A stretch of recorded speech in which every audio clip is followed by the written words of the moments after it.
Topping today's news, the Minister of National Security explains the government's position in regards to foreign troops entering Haiti. The Prime Minister and a team of cabinet ministers meet with retail grocers following a new list of price control items, yet another new strain of COVID threatening the globe, and passengers on board a Flamingo Air flight in Exuma escape injury after the airplane's landing gear malfunctions.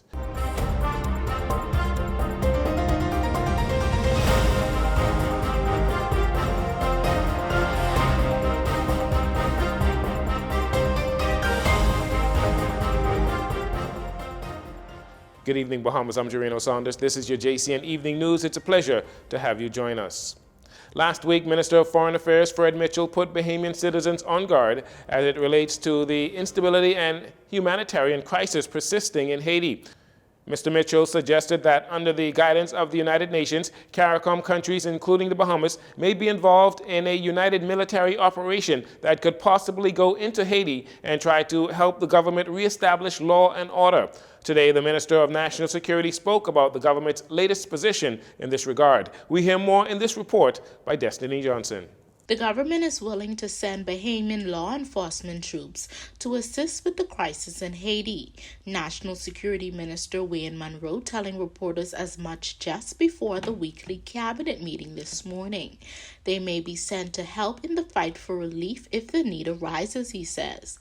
Last Monday, the United States of America drafted a United Nations Security Council UNSC resolution authorizing the deployment of foreign troops to Haiti to help calm that island's humanitarian crisis. It came on the heels of Haiti's President Ariel Henry's calls on the UN to assist the nation.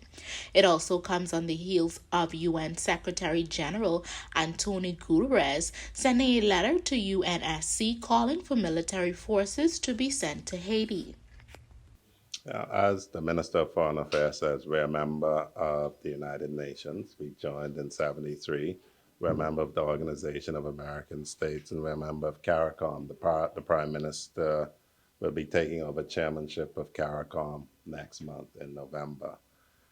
We have previously participated in the UN peacekeeping mission to Haiti in, I think it was 1994 to 1996 when we sent soldiers down there. Haiti is a regional neighbor. One of the biggest problems or issues that the Defense Force addresses is irregular migration from Haiti. So we already expend resources addressing the issue of Haitians leaving Haiti because of desperate circumstances. Since mid-September, a powerful coalition of heavily armed gangs led by a former cop has been blocking access to Haiti's main fuel terminals, seaports, and roads. The blockade has led to a severe shortage of fuel and drinking water just as the country confirms over 20 cases of cholera, 120 suspected cases, and 7 deaths. Minister Monroe says it's a wait and see what CARICOM decides and what the United Nations says on the matter. He asserts that the Haitian problem is very complex. There's no point going in, and then when you leave, you do not have structures that lend for peace. And so that's been the problem. We sent in peacekeepers in 94, 96, and we're right back to this stage again. We already have, I'll put it like this, people may not know, we already have a memorandum of understanding to assist in training the Haitian National Police, because the Haitian National Police is the body that has to police Haiti. If a determination is made amongst CARICOM that the CARICOM nations are going to participate in a force, the Bahamas will necessarily, as a CARICOM nation, particularly with the Prime Minister as chair of CARICOM, play our part. Now, earlier this year, Minister Monroe said that the Royal Bahamas Police Force is in need of additional 900 police constables as 130 officers exited the force in 2021 and 96 officers are expected to retire at the end of 2022.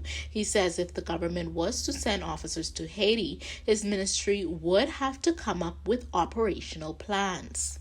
I'm not a military planner. But even as a layman, you could think most of our squadron is deployed to the southern Bahamas to prevent Haitians leaving Haiti coming up. So if you deploy men in Haiti that could stop Haitians hitting the water, wouldn't that relieve the pressure on the people who are guarding the southern regions of the Bahamas? Everything we do classically with our manpower is in the Bahamian national interest. We sent officers to the Turks and Caicos because we have a large connection to them in Grand Bahama, where there was an upswing in gun violence earlier this year. So we're concerned about our national interest. Wherever people are that we're required to check, we will check, and we have interest all over. And the only issue is how we service those interests.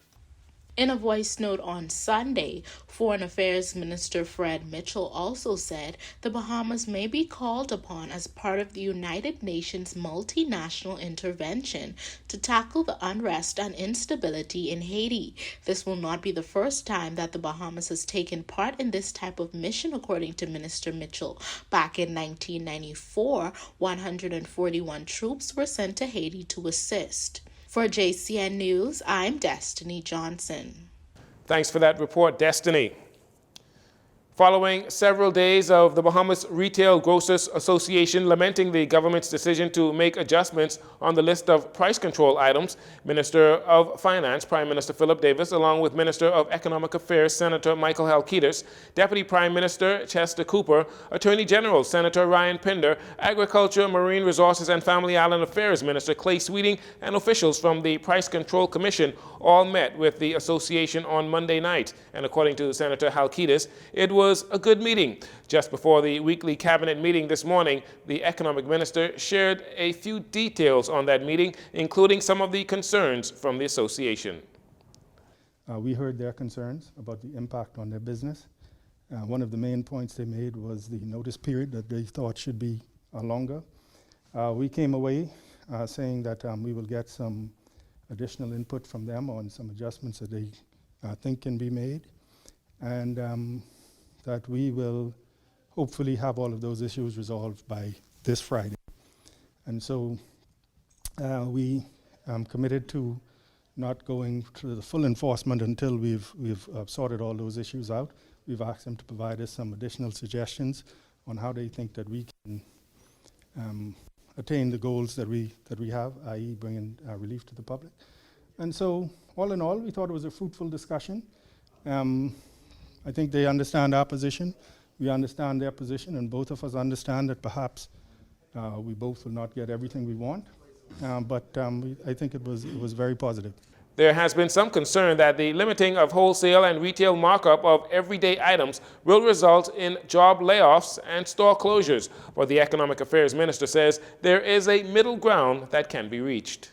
We don't see this leading to massive business closures. We do not see that, but we've asked the associations to provide us some numbers that we can look at, but we don't anticipate that. We think it's reasonable what we're proposing. Bear in mind that these initiatives are in place for 6 months, at which point we'll review them, and that review will take into account the impact on business. Minister Halkitis says he expects all changes to prices on these items in stores to be made by Friday of this week. He says the objective of the 38 items added in the price control list is a continuation of the government's efforts to bring relief to the public and to make sure that all efforts of the government trickle down to the consumer. More news coming from the health front. The 52-year-old Bahamian who was diagnosed with cholera last week has been released from hospital. Minister of Health, Dr. Michael Dowell, giving an update. That particular situation is fully under control. To my understanding, the individual has been discharged, and there has been no additional cases presenting to any of our public or private institutions. So it was obviously an isolated case, and I want to commend all of our experts from the Department of Public Health, our surveillance unit, all of the necessary government ministries, and it shows that we are ready and we are prepared to handle the situation, whatever presents in the country. So that particular case is resolved. There's still some ongoing lab reports that we are waiting on, but ultimately the infectious disease specialist who was responsible for the care of that individual ensure that his case resolved and he was discharged. Now, as the threat of the new COVID strain looms, the XBB variant, which was first discovered in Singapore, is sparking concern. Dr. Michael Dowell says the Ministry of Health is ready and equipped to handle this new variant, even as the Bahamas is moving in the direction of relaxing COVID-19 protocols. Well, for us at the Ministry of Health, we're concerned about anything or any mutation. Our team is fully aware of what is out there, and we are definitely doing the necessary plans to ensure that we're prepared for anything that comes. If you read the literature, it said that it responds to the Pfizer vaccine, and we are reviewing all of the scientific literature to make sure that we are in the position for whatever comes our way for us to mount a really aggressive response. As it stands, there has been no reports of the XBB COVID-19 variant found in the United States. Within the last few months, and since school has reopened, the Princess Margaret Hospital has seen a sharp increase in respiratory illnesses, prompting the Public Hospitals Authority to issue a public notice. In a statement today, PMH's pediatric emergency team says these illnesses presented with fever, cough, and a runny nose, with symptoms being usually mild and are easily addressed by a primary care physician. Now, PMH is advising that newborn infants from birth to 6 weeks or children in respiratory distress, which includes rapid breathing, inability to speak, inability to drink fluids, uncontrollable cough, or wheezing, should receive care in an emergency department setting. If your child has had a fever for more than 5 days, you should seek medical attention. You are encouraged to follow all updates, advisories, and announcements from the Ministry of Health and Public Hospitals Authority for further information regarding health services. On the crime front, here in the capital, police are actively investigating a shooting that leaves a 27-year-old male nursing injuries in hospital. Preliminary reports indicate that shortly after 1 a.m. on Sunday, the victim was attending a party in the area of Bacardi Road when he heard the sound of rapid gunfire. Shortly after, he realized that he had been shot to the left arm. He was transported to hospital via private vehicle, where he was listed in stable condition. Police investigations continue. And finally, in this segment, police confiscating a firearm on Monday and subsequently arrested a 27-year-old security officer. Officers of the Mobile Division, acting on a tip, arrested the male shortly after 12 noon on Monday. Police, acting on intelligence, went to a government building on East Street just south of Zion Boulevard, where they conducted a search of the security officer and found the handgun and ammunition. The 27-year-old of Tooth Shop Corner was taken into custody and is assisting police with their investigation. We'll take a break here. We'll be right back after these commercials.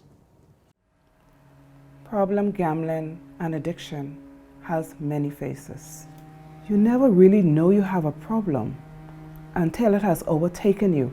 You just keep on making excuses, excuses, excuses. You could be down to your last dollar and listen to that voice that tells you you might just hit one big number or even a lucky spin.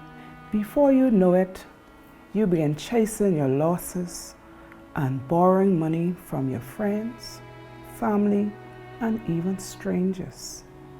The next thing you know, you are using the money for your rent or electricity bill. Then when you become so desperate, it's the children's school fees, lunch that is being used to feed the addiction. It just doesn't stop.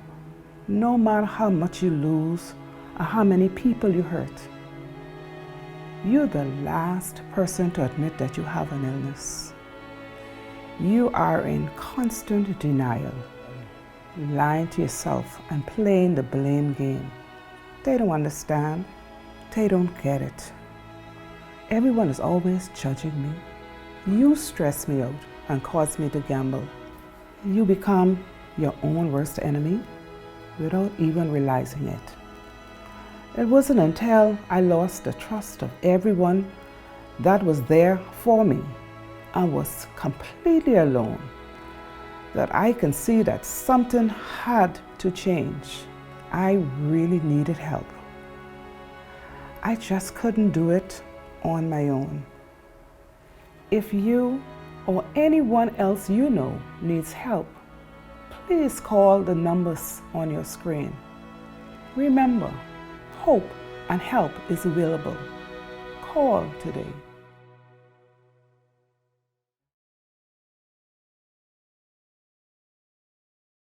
Kids, let's go! Sean, what are you doing? I solved it. We'll buy our life insurance policy from this company and then go over here and get our home insurance. Then get our motor policy from right over here. Or we could just get it all with CG Atlantic. Save a lot of money and effort. They do it all? Even pensions? Even pensions. We're like a husband that doesn't overcomplicate everything. CG Atlantic. Good like that. Marlin Marine and Generac have the standby generator that fits your needs. Conserve power by using only 1 or 2 circuits during an outage with our 7.5 kilowatt. Or manage your power usage with our 10 to 16 kilowatt standby. But why only power part of the house? Get whole house protection with our 20 kilowatt Generac standby and never lose power again. Give us a call at 393-7873 and get the right unit for you. Marlin Marine, giving you power on land and sea.